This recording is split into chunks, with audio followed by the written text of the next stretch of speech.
என்ன நண்பர்களே, கருத்து கணிப்பு என்ற பெயரில் கருத்து திணிப்பு எக்ஸிட் போல், அதாவது முடிச்சுட்டு வெளியே வர்றாங்கல்ல, அவங்கள்ட்ட கேட்டாங்களாம். அவங்களாம் நான் வந்து திமுகவுக்கு தான் போட்டேன், அதிமுகவுக்கு போட்டேன்னு பயந்துக்கிட்டு சொன்னாங்களாம். விஜய்க்கு போடவே இல்லையே அப்படின்னு சொல்லிட்டாங்களாம். இது ஒரு கருத்து கணிப்பாக எடுத்து போட்டுக்கிட்டு இருக்காங்க. இன்றைக்கி நேரத்தில் அந்த காலத்துலேருந்து கருத்து கணிப்பு வந்து ஆளும் வர்க்கமும் காசு உள்ளவங்க செய்யக்கூடிய ஒரு சாதாரண பணிகள் தான். அதே சமயத்தில் இன்னொரு கடைசியாக சொல்கிறேன், 3 பேர் வந்து பெரிய நிறுவனங்கள், 3 பேரில் 5 பேரில் 3 பேர் டிஎம்கேக்கு, அதுதான் உலகத்தில் இரவா வரம் பெற்றவர்கள்னு அவங்க சொல்கிறாங்களாம். அடுத்து வந்து அதிமுகவான் போனால் போகுதுன்னு இன்னொரு நாள் போட்டதையும் போட்டு விட்றாங்க. ஓகே, விடுங்க, அது அப்படி இருந்துட்டு போட்டோம். இது கருத்து கணிப்பு என்பது இன்றைக்கி நேரத்தில், புதிய கட்சி ஆரம்பிக்கிறது இன்றைக்கி நேரத்தில். அதாவது அப்போது என்ன பண்ணாங்கன்னா, காங்கிரஸும் அப்போது அந்த ஜனதா கட்சி அது மாதிரிலாம் வந்த சமயத்தில் அஸ்ஸாமில் வந்து மாணவர்களாக சேர்ந்து அஸ்ஸாம் கணபரிஷத்துன்னு மாணவர்களாக சேர்ந்து பண்ணாங்க. பிரபலகுமார் மகந்தா தான் சிஎம் ஆனார். அப்புறம் அது உள்ளே வந்து உடச்சி கிடச்சி அதை வந்து தேர்தெடுத்து தெருவில் விட்டு பண்ணிவிட்டாங்க. அது மட்டும் இல்லை, அடுத்தவளை பார்த்தா நம்ம பக்கத்துக்கு வருவோமே, பாண்டிச்சேரி என்ஆர் காங்கிரஸா எவ்வளோ நாளைக்கு முந்தைய ஆரம்பித்தார், ஆரம்பித்து உடனே ஆச்சு. நம்ம என்டி ராமராவ் ஆந்திராவின் எம்ஜிஆர் எவ்வளோ நாள், 11 மாதம் வந்துட்டார். அடுத்தாப்புல என்னாச்சுன்னாக்கா, டெல்லியில் வந்து இந்த பக்கம் பார்த்தா ஒரு மிகப்பெரிய ஆல் இண்டியா கட்சி காங்கிரஸ் ஒத்த காலில் நிற்கிது, இந்த பக்கம் பார்த்தா ஜனதா கட்சி தலைகீழ நிற்கிது. அடித்து விட்டு யார், நம்ம அரவிந்த் கெஜ்ரிவால் ஒரு ஐஆர்எஸ் ஆஃபீஸர், சினிமா நடிகர்லாம் கிடையாது, வந்தார். வந்துட்டு 70க்கு 70 எடுத்த கதையெல்லாம் உண்டு நம்மளுக்கு. சாதாரண 100க்கு 100% எடுத்த பர்சனும் அவர் தான். அப்புறம் அடுத்தாப்புல நம்ம ஊர் பக்கத்துலேயே எடுத்தோம்னா ஜெகன்மோகன் ரெட்டி. இந்த காங்கிரஸ் எப்போதுமே காங்கிரஸ் அழிக்கிறது வெளியாளுக்கெல்லாம் வர அவங்களே அழிச்சுக்குவான். ஜெகன்மோகன் ரெட்டி 18 இடைத்தேர்தலில் 18 வாங்குறாரு. அப்பயும் அழுத்தி பிடிச்சி வாரிசு வரக்கூடாதுன்னு சொல்லிட்டு அவரை பிடிச்சி அழுத்தி பிடிச்சி அநியாயம் பண்ணி மங்குத்து குத்துனார். அங்கே என்னாச்சு, என்டிஆருடைய அந்த சந்திரபாபு நாயுடு தெலுங்கு தேசமும் காங்கிரஸும் பிச்சு உதறிக்கிட்ட இடத்துல உள்ளே பூந்து வந்தார். அப்புறம் நம்ம ஊர் மூப்பனார் 10 நாள் கூட, அப்போவே ஒரு வாரத்தில் கட்சி ஆரம்பித்து 20 எம்பி இருந்தார், 100% ஜெயித்தார். அது ரஜினிகாந்த் அந்த புண்ணியத்தை கட்டிக்கிட்டார். இதெல்லாம் வந்து எதுக்குன்னா, இதெல்லாம் இன்னொரு பெரிய வேடிக்கைன்னா, நம்ம ஒரு தானே தலைவர் நம்ம நக்கீரன் கோபால் என்ன பண்ணுவார்னா, அவர் திமுகவுடைய எழுதப்படாத அவர் பத்திரிகையாளர்கள் பொருள் திமுகவுடைய இன்னொரு கொள்கை பிறப்பு செயலாளர் தான். அவர் முக்கியமான கட்டத்தினால அவரை காப்பாற்றி விட்டு அவர் பொழப்புக்கு ஒழி வச்சாங்க. அதனால் என்ன பண்ணார்னா, அவர் நக்கீரன் கோபால் சொன்னார், என்னங்க நீங்கள் சொன்னதில் தலைகீழ மாறி போச்சு என்னங்க அப்படின்னு சொல்லி கேட்டால், அவர் என்ன சொல்லிட்டாருன்னா, நம்ம நிருபர்கள்லாம் அந்த இது கேட்டாங்கல்ல, அந்த நக்கீரன் ஸ்லிப்பை வச்சு கேட்டாங்க, நம்ம திமுக ஆதரவு நினச்சி சொல்லிவிட்டாங்க. அதை முடிங்க, இன்னும் கொஞ்சம் கூட வெக்கம் இல்லாமல் பண்ணிவிட்டு அடுத்த வேலையும் பண்ணிட்டு தான் கிடக்கிறாருன்னு வச்சிங்க. இதை வச்சிங்க. இன்னொரு வேடிக்கை என்னென்னா, அந்த தலித் என்று ஒரு தனியாக ஒரு பிரிவை ஒன்று வச்சுக்கிட்டு இவங்களாம் பத்திரிகையாளர்கள், அது கட்சி ஆளுங்கட்சியாக தலித் என்று அவர்களுக்கு வந்து சிந்தனையே கிடையாது, தலைவர் சொன்னதான் கேட்பாங்க அப்படிங்கிற மாதிரி அவர்களுக்கு ஒரு இன்றைக்கி இருக்கக்கூடிய சிந்தனையாளர்கள் படிப்பாளிகள் நிறைய பேர் இருக்கிறது வந்து அதுதாங்க. அது அவர்கள் படித்ததுக்கு காரணம் வந்து ஜட்டி போட்டதுக்கு கோமணம் கட்டினதுக்கு எல்லாத்தையுமே காரணம் திமுக தான் சொல்லி நம்ம செந்தில் சொல்லிகிட்டு இருக்கிறார். அவர் பாவம், அவருக்கு ஒரு பேக்கேஜில் அவர் பேசியிருக்காங்க, ஒரு அப்பாயின்ட் பண்ணியாச்சு. அவர் திமுகங்கிற போர்வையில் பேசினாக்கா அவர் திமுக கூட்டத்தில் தொகுத்து வழங்கினவர் தான். அது வராதுங்கிறதுனால பத்திரிகையாளருங்கிற போர்வையில் பூந்துட்டு பண்ணுவார்.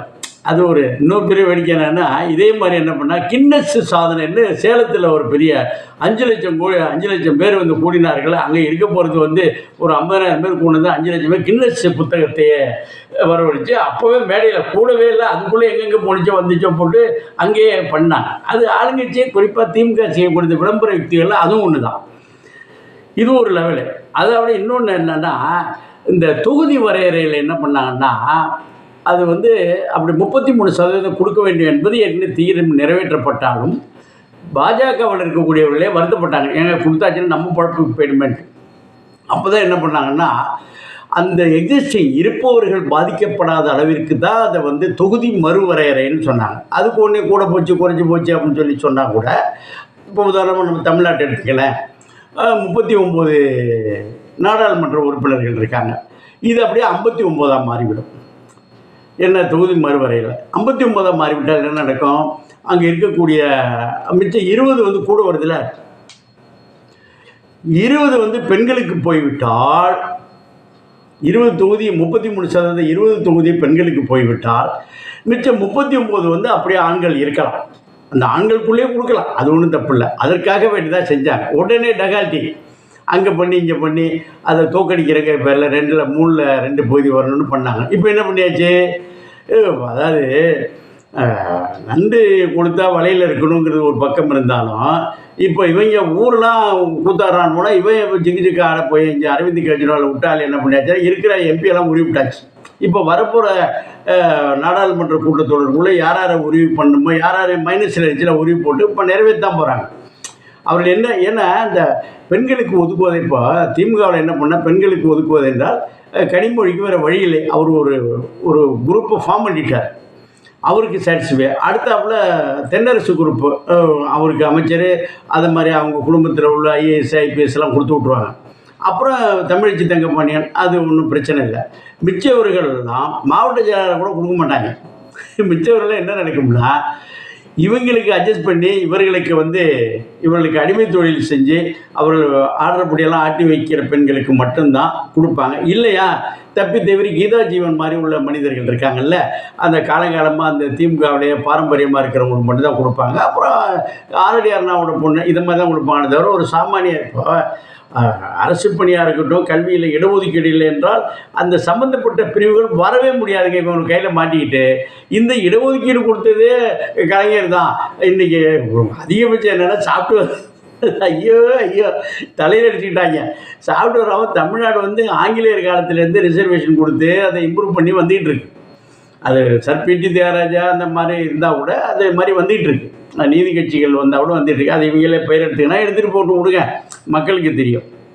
இப்போ என்னாச்சுன்னா, நம்ம ஊர் செந்தில் ஜீவ சகாப்தன் இவங்களாம் என்ன பண்ணுவாங்கன்னா, திமுக ஆதரவில் எல்லா அமைச்சர்கள்ட்டையும் காரியம் சாதிக்க ஒரு கான்ட்ராக்ட் வேணுமா, ஒரு ட்ரான்ஸ்ஃபர் வேணுமா, போஸ்டிங்ஸ் வேணுமா, நல்ல பசவுள்ள போஸ்டிங் வேணுமா, எல்லாம் வாங்கி கொடுத்தே எல்லா அமைச்சர்கிட்ட பேசி வாங்கி கொடுத்தே எல்லாம் அந்த மாவட்ட அளவில் எல்லாம் வாங்கி கொடுத்தா வீடு கட்டி அவன் சொத்துக்களை கணக்கெடுக்கிறப்ப அமைச்சர்கள் அதை விட கூடுதலாக வாங்கிவிட்டான். இந்த மாதிரி விஜய்க்கு வந்து 5 படங்கள் தோல்வி தோல்வி தோல்வி தோல்வி. இது மூஞ்சா வராது, இது வர முடியுமா? பண்ணார், ஜெயிச்சார். இன்றைக்கி வந்து சன் டிவியில் என்ன பண்ணுவாங்கன்னா, டிஎம்கே மிரட்டுறதுக்காக டக்குன்னு என்ன பண்ணுவாங்கன்னா, விஜயகாந்த் வரான்னா அவர் படத்தை ரிப்பீட்டடாக போடுவாங்க. அடுத்தாப்புல யாராவது ரஜினிகாந்த் வர ரஜினிகாந்த் போய் இப்போ என்ன விஜயோட படத்தை நேற்று பண்ணியாச்சுனாக்க என்னாச்சு? நேற்று விஜயோடைய படம் சொல்லாமல் இல்லையா அந்த படத்தை போடுறாங்க. அது வந்து மிரட்டுறது கிட்டத்தட்ட வந்து நீ இதெல்லாம் பண்ணினா பண்ணுவையாங்கிறது தான் அதோடைய கான்செப்ட். அது பண்ணி ஆரம்பிச்சா இதுக்கு என்னாச்சுன்னா கெட்டிக்காரன் பொழுது 8 நாளைக்கு தான். இப்போ எல்லாம் அந்த கருத்து கணிப்புனா வர்றப்போ இந்த கருத்து கணிப்பு என்பது திணிப்பு என்பதை விட டகால்ட்டி ஜில்பான்ஸு டுபாக்கூர்னு சொல்லுவோம்ல அந்த வேலை தான். ஒரு சிற்றின்பம் பற்றி இருக்குது. 77 மாட்டடி அடித்து நாயடி பேயடி அடித்து எம்ஜிஆர் தள்ளிட்டு இருக்கிறாரு.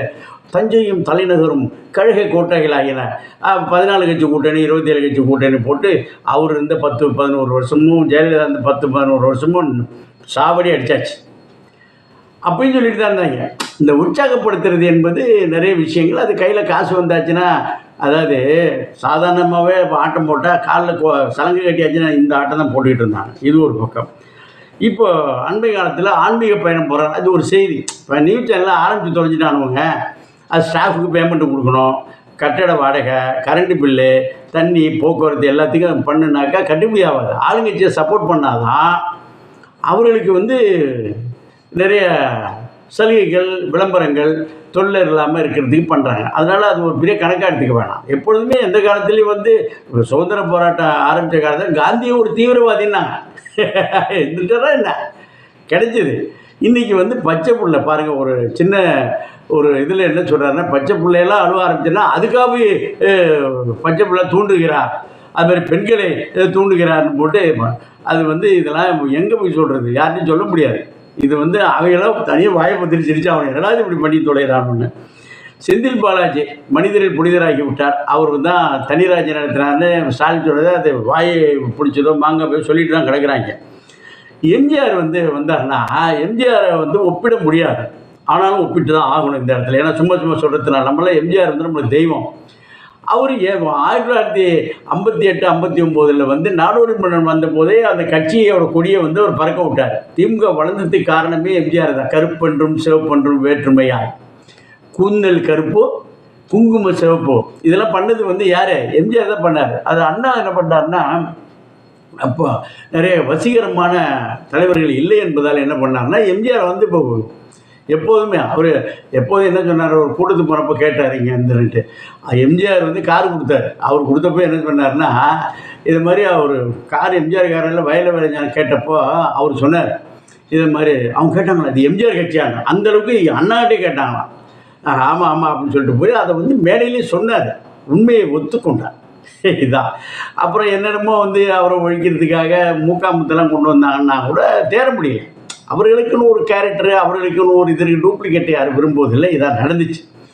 இன்றைக்கி வந்து உதயநிதியை கொண்டு வந்து அவர் விஜய்க்கு ஈக்குவலாக ஏதோ பண்ணுறது ட்ரை பண்ணாங்க. அது காற்று போன போலன்னா புஷ்ஷுன்னு சுருங்கி போச்சு. அது வேறு கதை முடிஞ்சு போச்சா. கருத்து கணிப்பை பற்றி பேசிட்டு என்ன பேசுனா, கருத்து கணிப்பு இல்லை, அது திணிப்பு இல்லை, அது திணிப்பு தான். அது ஒரு டெகாலிட்டி. அது பண்ணுவோம் 3 நாளைக்கு தானே, என்ன ஒரு 72 மணி நேரம் வரப்போகுது. கெட்டிக்காரன் போய் 8 நாளைக்கு இல்லை, 72 மணி நேரம் கழிச்சு வரப்போகுது. பார்ப்போமே.